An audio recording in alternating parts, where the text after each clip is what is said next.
நானே வாயை திறந்து கேட்டும் நீங்க அதுக்கு பதில் சொல்லாட்டியும் என்ன நிச்சயம் நீங்க காப்பாத்தியே திருவீங்கன்னு எனக்கு தெரியுங்க. எனக்கு அமிர்தா மேல அளவு கடந்த நம்பிக்கை இருக்குங்க. இப்படி என் கண்களை நேரா பார்க்காதீங்க அர்ஜுன். அப்புறம் நான் தொலைஞ்சு போயிடுவேன், மொத்தமா தோத்து போயிடுவேன். அமிர்தா வீட்டுக்கு வந்த உடனே நீ அவகிட்ட சொல்லிட. சித்தப்பா, அமிர்தா இங்கதான் இருக்காங்க. நீயா தானாவே போய் பெரிய ஆபத்துல மாட்டிக்கிட்டே சேஷா. அவ எவ்வளவு பெரிய துஷ்டன்னு உனக்கு தெரியாது சேஷா. இப்ப நான் என்ன பண்றது? சேஷாவை எப்படி காப்பாத்த போறேன்?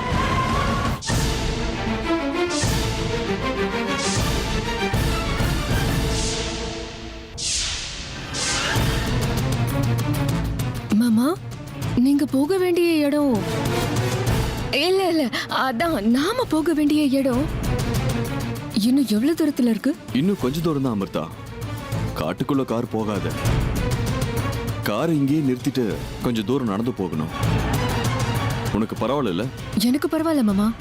கடவுளுக்கு சேவை செய்யணும்னு வந்ததுக்கு அப்புறம் எதுவுமே எனக்கு கஷ்டமா தெரியாது.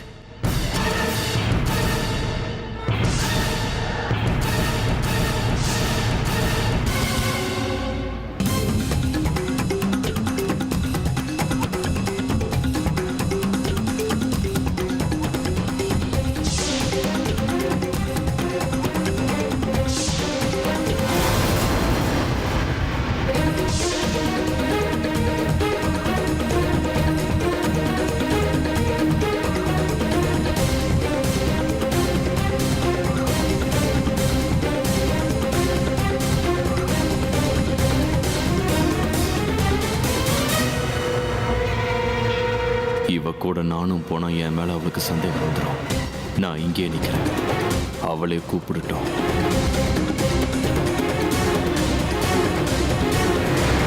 மாமா, ஏன் மாமா அங்கேயே நின்னுட்டீங்க? வாங்க. பரவாயில்ல, நீ போயிட்டு வாமா, நான் இங்க வெயிட் பண்றேன். ஏன் மாமா, உங்களுக்கு சாமி கிட்ட போற ஆசை இல்லையா? என்ன சொன்ன? சாமிய தரிசனம் பண்றதுக்கு ஆசை இல்லையான்னு கேட்டேன். அப்படி இல்லம்மா, இவ்வளவு தூரம் காரை ஓட்டிட்டு வந்ததுல டயர்டா இருக்க, அதான் கொஞ்ச நேரம் ரெஸ்ட் எடுக்கலான்னு. சாமிய பார்த்துட்டா எல்லா களைப்பும் பறந்து போயிடும்னு பெரியவங்க சொல்லுவாங்க. வாங்க, நாம சீக்கிரமா போயிட்டு வந்துடலாம். அதுவும் சரிதான். நான் நினைச்சேனா இங்கேயே இந்த நிமிஷமே உன்னை கொத்தி சாகடிச்சிடுவேன். ஆனா கடவுளோட சன்னதிக்கு உன்னை கூட்டிட்டு போய் அங்க உன்னை சாகடிக்கணும். வா. நானும் அதையே தான் எதிர்பார்க்கிறேன். அந்த கடவுள் சந்நிதியில் உன்னை சூழ்ச்சி பண்ணி கொள்ள போறேன். ஒரு கை பாத்திரலாம். இன்னைக்கு எந்த கடவுள் வந்து உன்னை காப்பாத்த போறாருன்னு பாக்குறேன்.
இந்த இடத்துல ஆள் நடமாட்டமே இல்ல.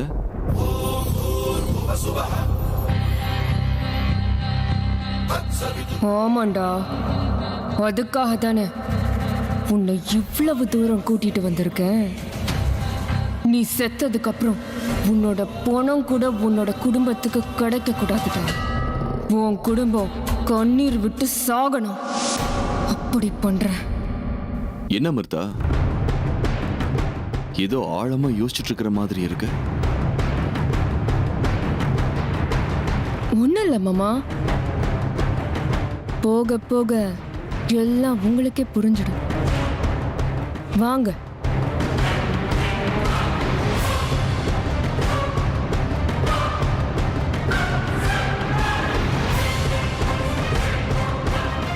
அப்படி என்ன எனக்கு புரிய வைக்க போற? ஆ? நானும் எல்லா ஏற்பாட்டோட வந்திருக்கேன். நான் உனக்கு புரிய வைக்கிறேன்.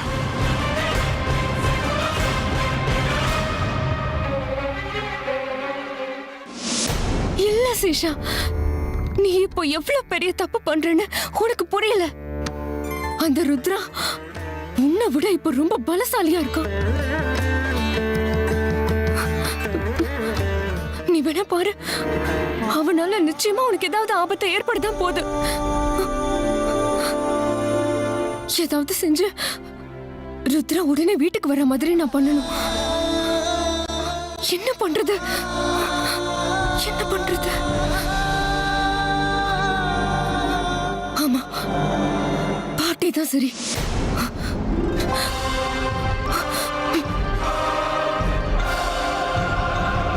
பாட்டி, சித்தையா சொன்ன வார்த்தை உண்மையாயிடுமோ? அப்படின்னா இந்த வீட்ல யாருக்காவது உயிருக்கு ஆபத்து இருக்கா? சித்ரா, அப்பவே பார்த்தல சித்தப்பா சித்தையவ கண்ணாமண்ணா திட்டாரு. தேவையில்லாத விஷயத்தெல்லாம் மனசுல போட்டு குழப்பிக்காத. ஏற்கனவே பாட்டி சின்ன சின்ன விஷயத்துக்கெல்லாம் பயப்படுறவங்க. அந்த பயத்தை அதிகமாக்கறத விட்டுட்டு அமைதியா இருக்க கத்துக்கிறியா? அட ராமா, இப்ப நான் என்ன சொல்லிட்டேன்? அந்த சித்தையா தானே. சித்ரா, கருணா சொன்னது உனக்கு புரிஞ்சது இல்ல? இப்போ அந்த விஷயத்தை பத்தி பேச வேண்டாம், அவ்வளவுதான். பாட்டி, பாட்டி. என்ன அமிர்தா, ஏன் ஓடி வரீங்க? என்னாச்சு? உங்க முகத்துல எதுக்கு இவ்வளவு பயம்? என்னாச்சு?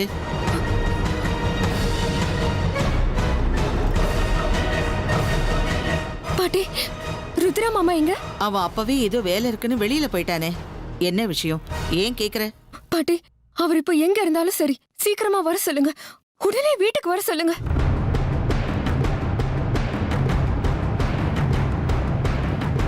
ஏமா அமிர்தா திடீர்னு இப்படி சொல்ற? என்னாச்சுன்னு தெளிவா சொல்லு. அத சின்ன மாமா ஏதோ ஆபத்துல இருக்காருன்னு எனக்கு தோணுது.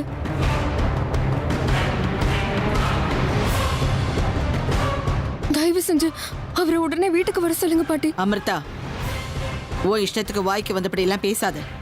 அவன் எதுக்கு ஆபத்துல மாட்டிக்க போறான்? அது சரி, இது உனக்கு எப்படி தெரிஞ்சது? அதெல்லாம் விவரமா சொல்ற அளவுக்கு இப்ப நேரம் இல்ல பாட்டி. தயவு செஞ்சு நான் சொல்றத கொஞ்சம் புரிஞ்சுக்கோங்க. சின்ன மாமா ஏதோ ஆபத்துல இருக்காருன்னு என் மனசு சொல்லுது பாட்டி. தயவு செஞ்சு உடனே அவருக்கு போன் பண்ணுங்க. எங்க இருக்காருன்னு கேளுங்க. அவரை உடனே வீட்டுக்கு வர சொல்லுங்க. ஏன் எதுக்கு என்ன சொல்ற சூழ்நிலையில நான் இல்ல. ஆமா அத்தே, அமிர்தா இந்த அளவுக்கு அழுத்தமா சொல்றானா அவ மனசுக்குள்ள ஏதோ ஒரு எண்ணமோ அசைக்க முடியாத காரணமோ இருக்குன்னு தான் எனக்கு தோணுது. ருத்ராவுக்கு உடனே ஒரு ஃபோன் பண்ணுங்க. அவன் எங்க இருக்கான், எப்படி இருக்கானாவது கேட்டு தெரிஞ்சுக்கலாம். இருந்தாலும் அமிர்தா, திடீர்னு உனக்கு இப்படி தோன்றதுக்கு காரணம் என்ன? அது என்னமோ எனக்கும் புரிய மாட்டேங்குது. மாமாவோட உயிருக்கு ஏதோ ஆபத்து இருக்குன்னு மட்டும் தோணுது.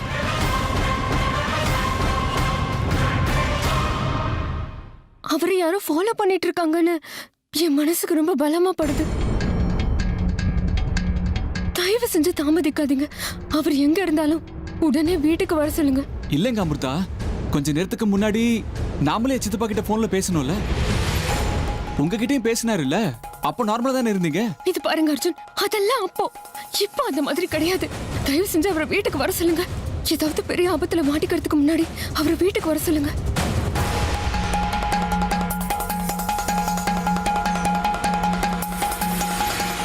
இந்த வீட்டில் ஒரு மரணம் நிகழப் போகுது.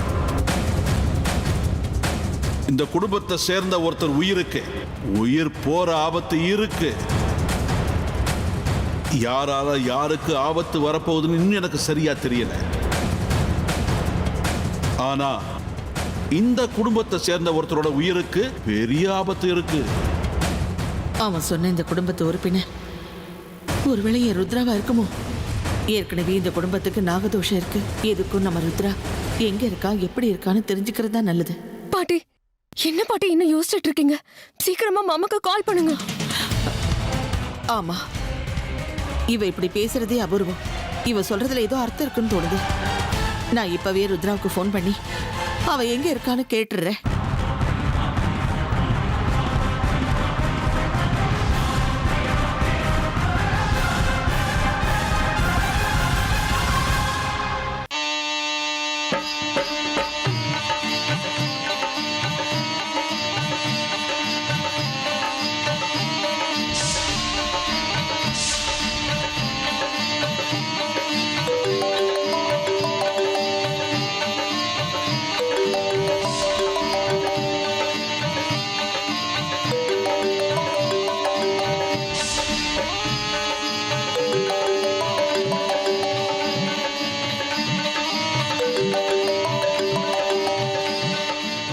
வீட்ல இருந்து தான் போல இருக்கு.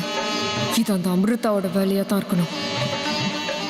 எப்படியாவது நான் செய்ய போற வேலைக்கு தடை போடணும் தான் அவ இப்படி எல்லாம் பண்றான். இவன் போன் எல்லாம் எடுத்தானா காரியமே கெட்டு போயிடும். எப்படியாவது இவனை போன் அட்டன் பண்ண விடாம தடுக்கணும். ச்சே, ரொம்ப நேரமா ஃபோன் அடிச்சுக்கிட்டே இருக்கு. மாமா, இப்ப போன் எடுத்து பேசாதீங்க. ஏன் அமிர்தா? அது நாம இவ்வளவு தூரம் காட்டுக்குள்ள வந்திருக்கோம்னு பாட்டிக்கு தெரிஞ்சிடுச்சுன்னா தேவையில்லாம பயப்படுவாங்க. அதனால்தான். ஏற்கனவே வீட்ல எல்லாரும் பயந்து போயிருக்காங்க. அதனால்தான் நம்ம சீக்கிரம் போய் தரிசனத்தை முடிச்சுக்கிட்டு கிளம்பலாமாமா. அது வரைக்கும் வீட்ல இருந்து யார் கால் பண்ணாலும் போன் எடுக்காதீங்க. உன்னோட பிளான் என்னன்னு எனக்கு தெரியாதுன்னு நினைச்சியா? எனக்கும் வீட்டில் இருக்கிறவங்க கிட்ட பேசணும்னு ஆர்வம்லாம் இல்லை. காரியத்தை முடிச்சுட்டு மெதுவா பேசலான்னு இருக்கேன். என்ன மாமா யோசனை பண்ணிட்டு இருக்கீங்க? ஒன்றும் இல்லை அமிர்தா, நீ சொல்றதுதான் சரி. இப்போ ஃபோன் எடுக்கிறது நல்லதில்ல. சரி, வா போலாம்.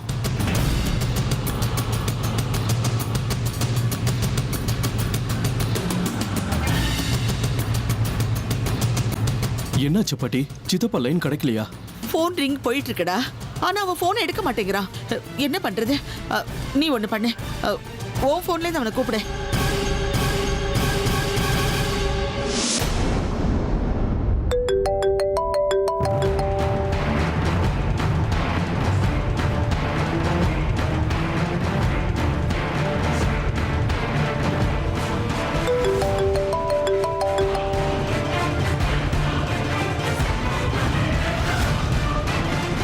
பாட்டி, மோஸ்ட்லி ஃபோனை சைலண்டில் போட்டுட்டு வண்டியை ட்ரைவ் பண்ணுறாரு என்னவோ. இன்னொரு தடவை ட்ரை பண்ணுங்க. இல்லை நானே பண்ணுறேன், இருங்க. வேண்டாம் வேண்டாம், நானே போன் பண்றேன். நானே பண்ணி பேசுறேன்.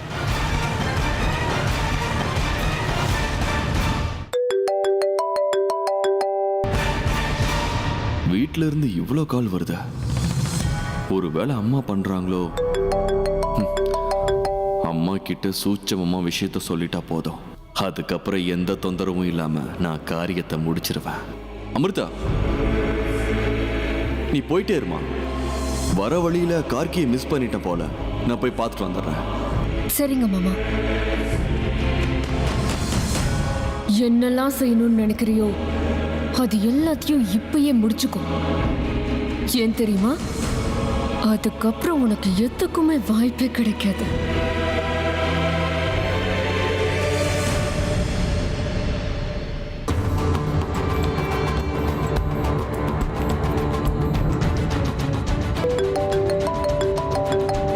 ரிங் போயிட்டு இருக்கு, எடுக்க மாட்டேங்கிறாரு.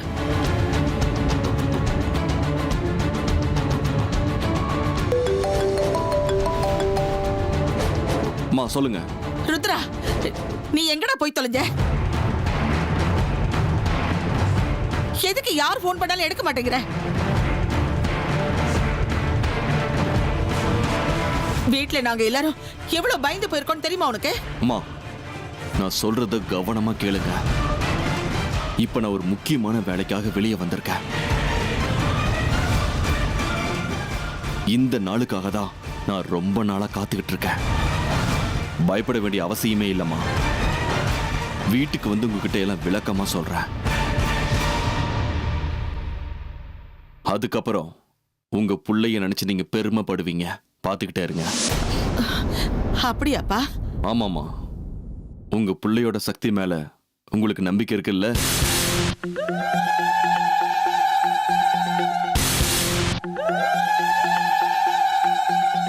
அப்படின்னா சரிப்பா. பாத்து ருத்ரா, சீக்கிரமா வந்துடு. நான் உனக்காக இங்க காத்துக்கிட்டே இருப்பேன். ஆ? சரிம்மா. ஆ.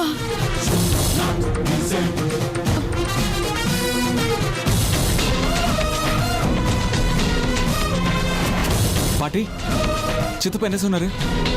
எங்க இருக்காரு பாட்டி? ருத்ரா இப்ப எங்க இருக்கிறதா சொன்னா அத்தை? பாட்டி, மாமா எங்க இருக்காருன்னு சொல்லுங்க. பாட்டி, சின்ன மாமா எங்க இருக்காரு? எப்படி இருக்காரு? வீட்டுக்கு திரும்பி வரார்ல? அவர் சீக்கிரமா வீட்டுக்கு வர சொல்லுங்களேன். அவருக்கு எந்த விதமான ஆபத்தும் இல்லைல்ல? எல்லாரும் கொஞ்சம் அமைதியா இருக்கீங்களா? என் பையன் என்ன சாதாரணமான ஆளு நினைச்சியா? அவன் ரொம்ப தைரியசாலி. அவனுக்கு ஒண்ணும் ஆகாது. அவ்வளவு சுலபத்துல அவனுக்கு யாரும் தொந்தரவு கொடுக்க முடியாது. அப்படியே ஒருவேளை தொந்தரவு கொடுக்க நினைச்சாலும் அவங்கள ஜெயிச்சுட்டு வர சக்தி என் பிள்ளைகிட்ட இருக்கு. அமிர்தா, நீ ஒன்னும் பயப்படாதம்மா. என் பிள்ளை ரொம்ப ஜாக்கிரதையா வீட்டுக்கு திரும்ப வந்துடுவா. பார்த்துக்கிட்டே இரு.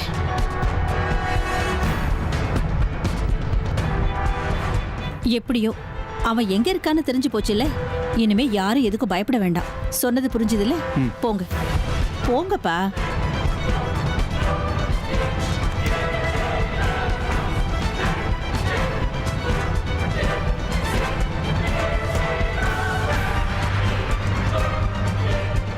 பாட்டி என்னடானா இப்படி சொல்லிட்டு போறாங்க? அங்க என்ன நடந்திருக்கும்? என் சேஷா அங்க நல்லபடியா இருக்காங்க. அவளுக்கு அங்க எந்த ஆபத்தும் இல்லைல்ல?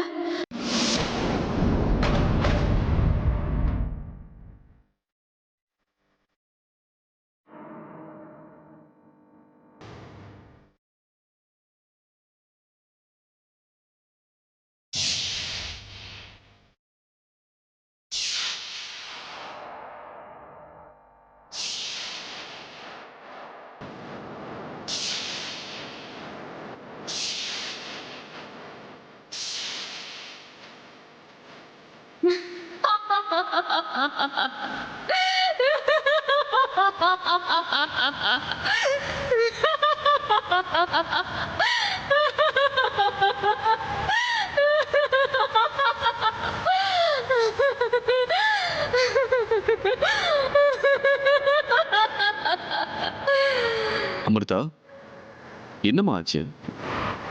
ஏன் திடீர்னு இப்படி பலமா சிரிக்கிற? சாமிய தரிசனம் பண்றதுக்காக வந்து ஒரேடியா சாமி கிட்ட போறதுக்கு தயாரா இருக்கீங்களா மாமா?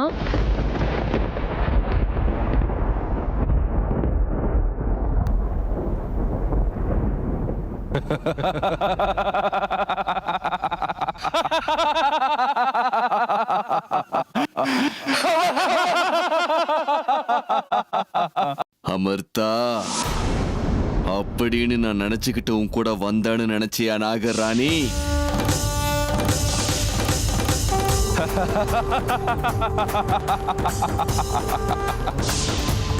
நீ 8 அடி பாஞ்சா நான் 16 அடி பாய்வ ஞாபகம் வச்சுக்கோ.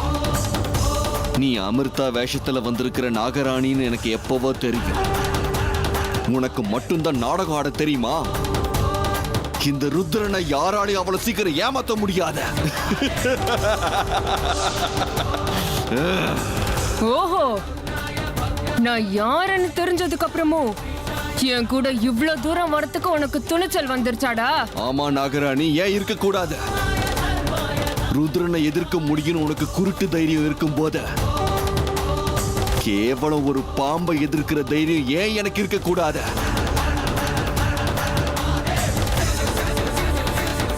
இதுலயே உனக்கு தெரிய வேண்டாம் நாகராணி, இந்த ருத்ரனுக்கு சாவ பார்த்து கடுகளவு கூட பயமே இல்லைன்னு.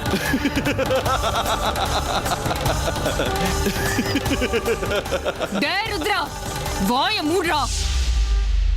இத்தனை நாள் உன்னோட அகங்காரத்தை சகிச்சுக்கிட்டதே பெரிய விஷயம்டா. எல்லாத்துக்கும் பதில் கொடுக்க வேண்டிய நேரம் இப்போ வந்தாச்சு. உன்னோட அதிக பிரசங்கித்தனமான நடவடிக்கைக்கு உன்னோட தலகனம் அகங்காரம் திமிருக்கு மொத்தமா இன்னைக்கு நான் ஒரு முடிவு கட்ட போறேன்டா. அனுபவிடா. உன் எதிர்க்க நின்னுகிட்டு இருக்கிறது கேவலம் ஒரு பாம்பு கிடையாது, பழிக்கு பழி வாங்க காத்துக்கிட்டு இருக்கிற நாகராணி.